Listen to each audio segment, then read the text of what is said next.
क्रोधित राजा और ऋषि की कहानी। ढोलकपुर नाम के साम्राज्य में एक जाने माने ऋषि रहते थे जो लोगों का भाग्य बताने के लिए प्रसिद्ध थे।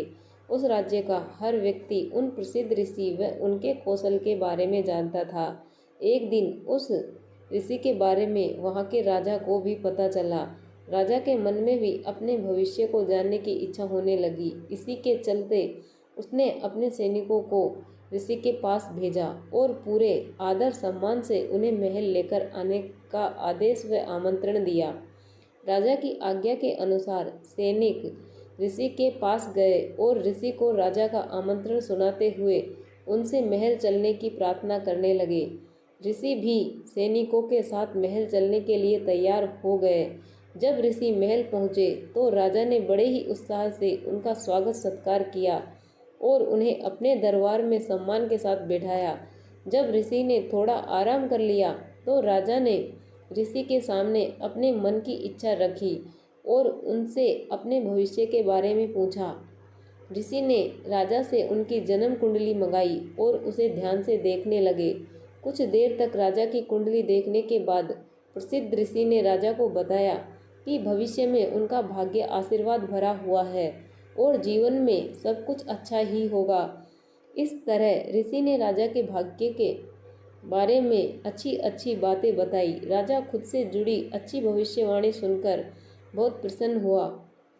उसने खुश होकर ऋषि को सोने और चांदी का उपहार दिया।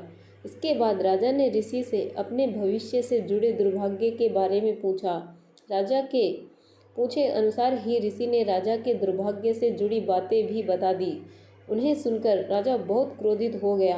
वह गुस्से में ऋषि पर चिल्लाने लगा और धमकाते हुए कहा कि इतनी बेतुकी बातें करने की आपकी हिम्मत भी कैसे हुई। राजा ने गुस्सा होते हुए अपनी तलवार निकाली और ऋषि की तरफ इशारा करते हुए कहा कि अब मुझे मेरी मृत्यु का समय बताओ। ऋषि समझ चुका था कि राजा अपना दुर्भाग्य सुनकर उस पर क्रोधित हो गया है। राजा की मृत्यु वाली बात सुनते ही वह शांति से कुछ गणना करने लगा। इसके बाद शांत स्वर में कहा, मेरी गणना और कौशल के अनुसार आपकी मृत्यु मेरी मृत्यु के ठीक 1 घंटे बाद होगी। राजा ऋषि की यह बात सुनकर हैरान हो गया। अब उसे अपनी गलती का एहसास होने लगा।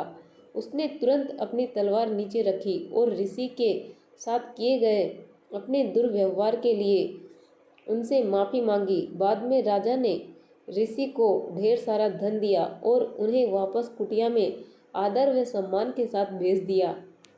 कहानी से सीख।